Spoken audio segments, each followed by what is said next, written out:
로봇 미래 2030 출근하지 않는 삶 로봇이 바꾼 나의 2030년.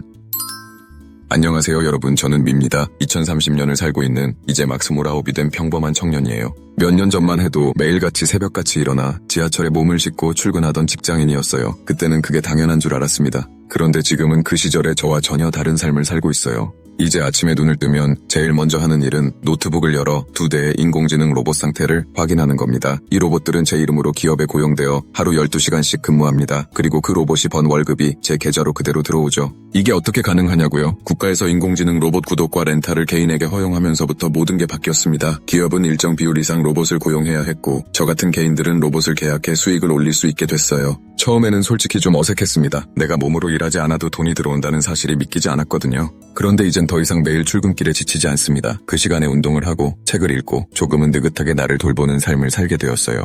여러분이라면 이런 세상이 오면 어떤 기분이 드실 것 같나요? 로봇이 제 대신 일해주는 덕분에 저는 경제적 압박에서 어느 정도 벗어났습니다. 불과 몇 해 전까지만 해도 고정비용이 늘 제 어깨를 짓눌렀어요. 월세, 카드값, 보험료, 식비, 매달 돌아오는 고정지출은 숨이 막히도록 무거웠죠. 하지만 지금은 로봇이 버는 월급으로 생활비를 충당하고 매달 조금씩 저축까지 할 수 있습니다. 마음의 여유가 생기니 세상이 다르게 보였어요. 그런데 아이러니하게도 그 자유는 한편으로 낯선 불안을 데려왔습니다. 내가 정말 아무 일도 하지 않아도 괜찮은 걸까? 로봇이 벌어오는 돈으로 살아가는 게 과연 내 삶이라고 할 수 있을까? 이런 질문이 끊임없이 머릿속에 맴돌았습니다. 그래서 저는 무언가 해보자고 결심했어요. 아무도 시키지 않지만 스스로 선택한 일을 해보고 싶었습니다. 처음엔 친구들과 함께 주 3회 운동을 시작했고 요리와 사진에 흥미가 생겨서 배우기 시작했어요. 이제 하루의 대부분은 내가 진짜 원하는 것들을 탐색하는 데 씁니다.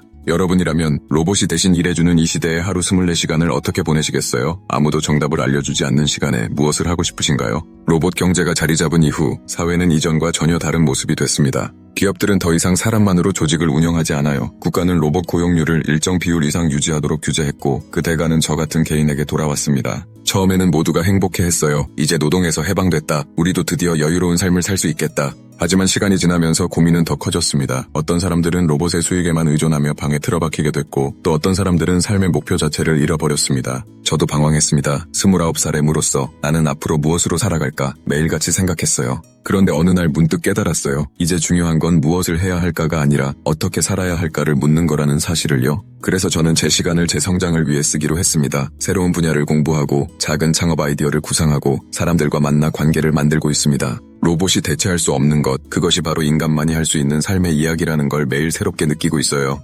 여러분이라면 이 변화의 파도 위에서 어떤 선택을 하실 건가요? 여러분의 2030년은 어떤 모습인가요? 여기에 댓글로 여러분의 이야기를 들려주세요. 같이 이야기해요. 다음 이야기에서 2030년의 변화와 삶의 의미를 더 나눌게요. 댓글로 여러분의 2030년을 들려주세요. 함께 이야기해요. 안녕.